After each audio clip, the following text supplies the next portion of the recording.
feedback on the vlog posts, so decided to keep them up. What I'll do today is just run through a fairly common topic that most people do cover with their cars, and that is the 5 things that I think the best mods that you can do if you're getting a new Subaru or STI. So without further ado, let's jump in the car. Got to go to the RTA to pick up some new license plates anyway, and chat about the 5 best mods. So just rigging up the camera, sitting nicely on the mount, and we'll be heading off to the RTA shortly. Let's do that cold start, shall we? I'll get the windows down so you can get all excited about the noises. And let's.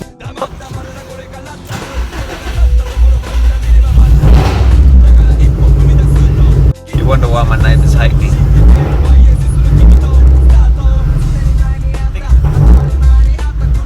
Engine's just coming up to temperature.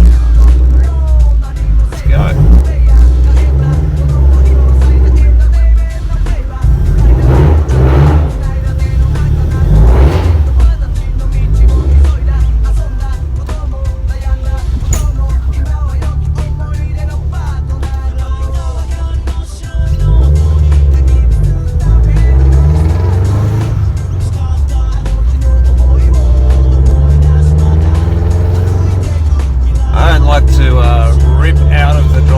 Too quickly because obviously I've only just started the car. Generally like to let it cruise for a few minutes until she's nicely comfortably within that operating temperature area before I get on the gas. So we'll just give it a few minutes and then we'll dive straight into the 5 best mods you can do for your Subaru. Well, 5 best mods in my opinion anyway. Alright, so just cruising down to the RTA, and I just thought I'd run through those top 5 mods you can do to your car. So when you get a new car, obviously stock, you love it. You love it for, I don't know, a couple of months until you ride with somebody else who's had a modified car. Then straight away the bug bites you, and obviously you start to want to get upgrades. Now, generally speaking, I guess upgrades can be broken up into 2 sort of categories. You've got your sort of ricey style upgrades, which include, body components, modifications to the bumpers, vinyl decals, splitters, lip kits, all that sort of stuff. Then, on the other hand, you've got performance-related mods, which I would also classify performance mods. I would classify an exhaust as a performance mod as opposed to a rice mod. Although there's much to be said about exhausts, because if you just get an axle back, then it's definitely a rice mod. But a catback, does give you some power gains, providing you combine it with the right front-end exhaust setup. So. What do I think are the top 5 mods? So when I got my car, I started off by just getting a catback exhaust, and I gotta say, and I suppose it's been beaten to death and every man and their dog have had a crack at this one, but a catback exhaust really is and should probably be the first mod you do with your new car. And the reason I say that is if you've got the right catback, if it's a good quality stainless steel light catback, it's got good breathability, say it's a 3-inch pipe, you are going to reap the benefits of that in the long run. So you may not get a power increase immediately from the time that you put it on, but it will give you the benefit of an increase in power later on when you do modify the front end of the exhaust system. So a catback is great for for the fact that in the long term it will provide you with a power increase in conjunction with other mods. But obviously also it makes the car sound pretty good. Everybody loves that rumble, especially if you're driving a Subaru and you love that boxer rumble. And even more particularly if you've got the EJ, because the EJ still has that deep, unequal length header sort of Subaru rumble. Now those guys that are driving the new FA motors in their WRXs, they make a hell of a lot less noise, which is all the more reason to upgrade your exhaust, unless of course you want to keep it nice and quiet and a bit of a sleeper. So number 5, absolutely go with the catback. My recommendation would be the NVIDIA. NVIDIA's a 1.6mm thick stainless steel setup. It's light, it's strong, comes with a high flow cat, and it'll last forever. It'll last a hell of a lot longer than the stock exhaust, and it sounds a hell of a lot better. As a matter of fact, the catback that I have on Christina is actually a Q300, which is supposed to be the quiet one. Now, for those of you that do get an NVIDIA Q300, it will be relatively quiet for the majority of people. The only time when the Q300 turns from that quiet, nice, deep, throaty rumble into a bit of a loud, obnoxious scream is when you modify your headers and turbo. So when you get beyond the point where you're just modifying the J-pipe or dump pipe and the catback, and you start modifying the front end of the exhaust and the turbo, then you will turn that Q300 into something that was quiet into something that's actually quite loud.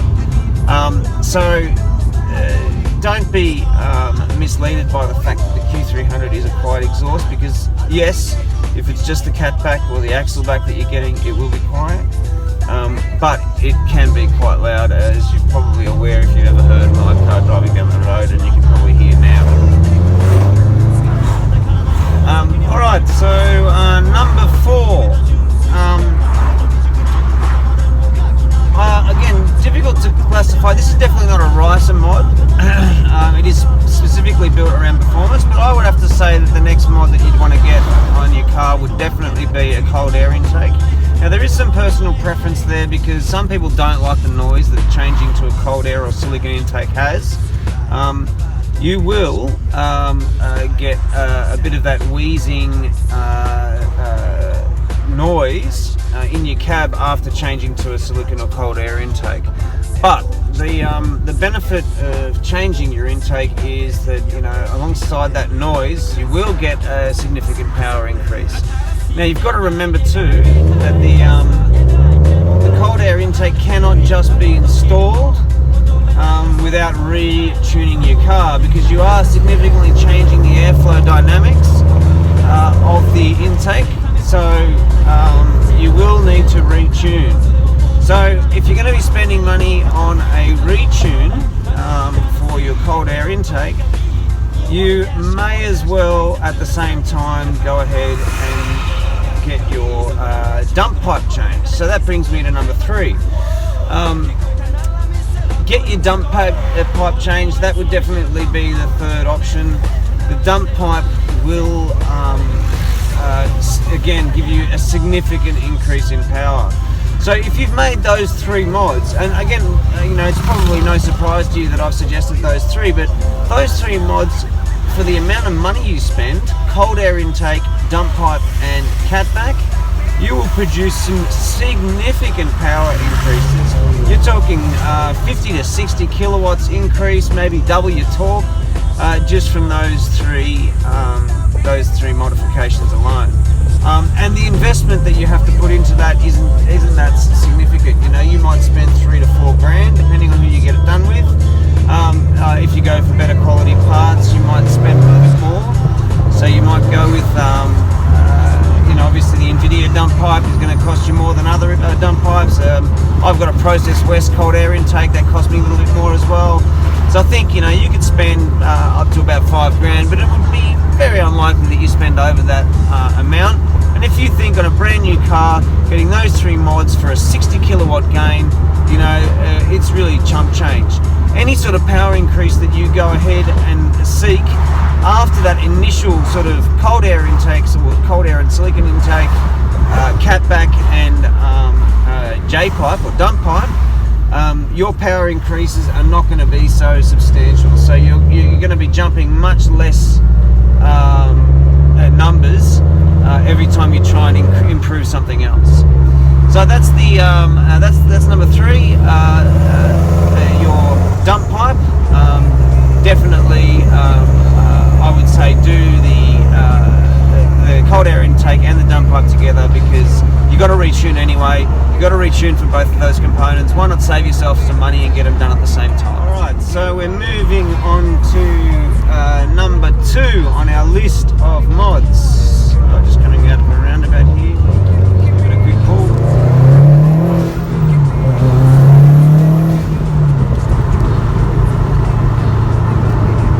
So number 2 on our list of mods, I would have to say, a bit of a tricky one, but in my opinion, if money is no object, I would say go E85 conversion or flex fuel conversion. As a matter of fact, I would not say go E85, I would say go flex fuel. Flex fuel is really the only way to go if you're going to go and do a fuel change. Getting the ability to increase your power significantly with that E85, and again, you're talking a 40 odd kilowatt gain when you change to E85, and it is a bit more expensive, but going flex fuel, you get only not the benefit of the E85, that 40 kilowatt gain, but you've also got the ability to continually run pump unleaded or 98 if you need to. So obviously E85 is not the most common fuel to find out there, and you don't want to be stuck in a situation where you run out of fuel and you can't fill up with anything. So having the ability to switch to 98 in an emergency is why I would say go flex fuel. So that's definitely number 2. I know it's expensive. You need to change your injectors, your fuel pump, your lines, the whole lot. You need to install the flex converter, but yeah, at the end of the day, it's definitely worth it.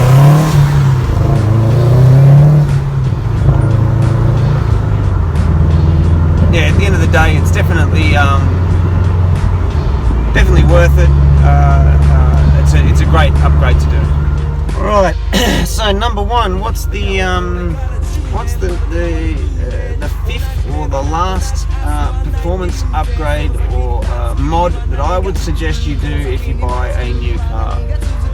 Now I'm going to have to say it's a bit of a controversial one. There's a lot of things you could do. I tend to lean more towards performance upgrades, because I don't really see the point in modifying the body unless you've got the power to suit. So there's obviously lip kits, and there's that sort of thing that you could do. One of the most common ones that people do is a blow-off valve, but it really, unless you're running a bigger turbo, blow-off valve is not, a standard blow-off valve is good enough.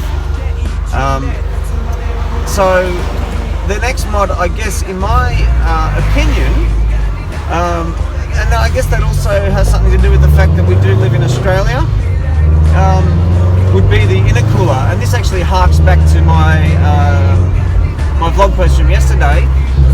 Keeping your charge temperatures low and cool is quite important, and upgrading your intercooler to a much larger unit that can cool down your air more significantly is definitely something that I would suggest doing. Now, if you take all of those 5 mods that I've suggested you do to your car, I reckon you would be jumping from, they're saying we haven't upgraded the turbo or anything like that, or the brakes or suspension. We're talking specifically about engine mods in this particular case. That's just personally what I would do. You would be talking an upgrade of, I reckon you'd jump from, say, 170 factory kilowatts, probably up to about 100, maybe even 110 more kilowatts. So what you're talking about is a huge power improvement. You'll be at, I'd say, around 260, 270. maybe even 280 with those changes. And you would definitely feel, I mean, your car would be something completely different to what you were familiar with previous to that. Now, obviously, there's always suspension you can do. You know, coilovers are a great mod. The blow-off valve, naturally, if you're going to upgrade your turbo, the turbo itself, brakes, rotors, calipers, pads, all sorts of different stuff you could do.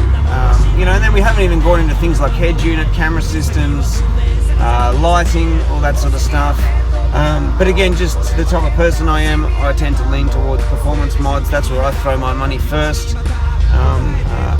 Much more quickly, I'll throw money at performance or power increases or handling improvements, as opposed to throwing it at things like a blow-off valve and a lift kit, because the reality is they don't do much for me. So that's the top 5 mods that I think I do on my car. And if you were to buy a new Subaru or any performance car, I reckon you should have a look into those.